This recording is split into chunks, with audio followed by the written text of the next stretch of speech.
What's the difference between essence and existence? In that issue with the language of essence and existence, we are explicitly drawing from Thomas Aquinas. And Aquinas himself is operating within a particular philosophical tradition. He's very much, in many ways, synthesizing some of the best Christian instincts with respect to Platonism and Aristotelianism.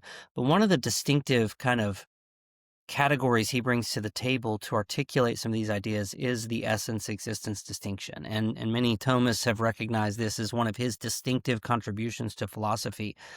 And just because of the precision the terminology gives and the way he defines it. So here's what Thomas Aquinas says. He talks about essence as, to tie it to Genesis 1, as the kind of thing. So an existing thing exists according to a particular kind. That kind is its essence. But here's the thing that Thomas helps to clarify. Essence belongs to the category of potential, which means when we're thinking about essence abstractly among created things, and God is different, we'll get to that in a minute, but among created things, when we're thinking about essence abstractly, we're thinking about something that in and of itself is not existing, but is upstream from existence. So we think about potential. Potential is something that has the potential to exist or the potential to be an act. So potential is one category, actual is the other. So something is actualized when its potential is brought into reality. So essence is the potential. It's the universal kind.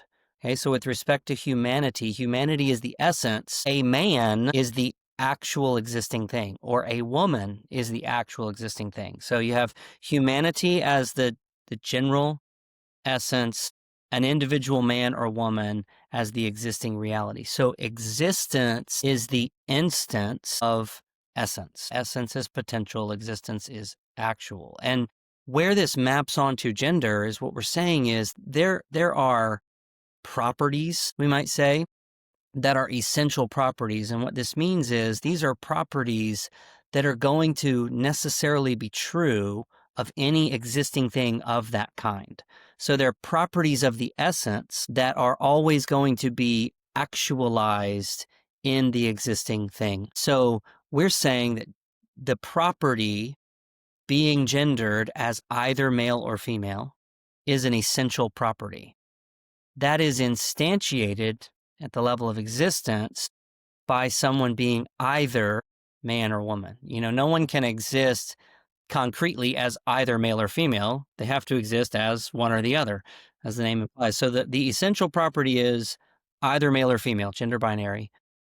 At the level of existence, it's either man or woman, either male or female. And so we're trying to recognize that what Thomas Aquinas gives us is some pretty clear and precise conceptual terminology that's philosophically tested and tried, but also that corresponds with the biblical idiom of kind, right? That each thing according to its kind, and then the reality that both the male and the female belong to the same kind. And so we find this distinction to give us some pretty precise basis for talking about these things. And hence the name gender essentialism for us is Yeah. that gender is tied to essence in that Thomistic sense. And with that, we are developing beyond, admittedly so, beyond what Aquinas himself explicitly does, because as Kyle's already alluded to, he's doing this more in the context of his doctrine of God.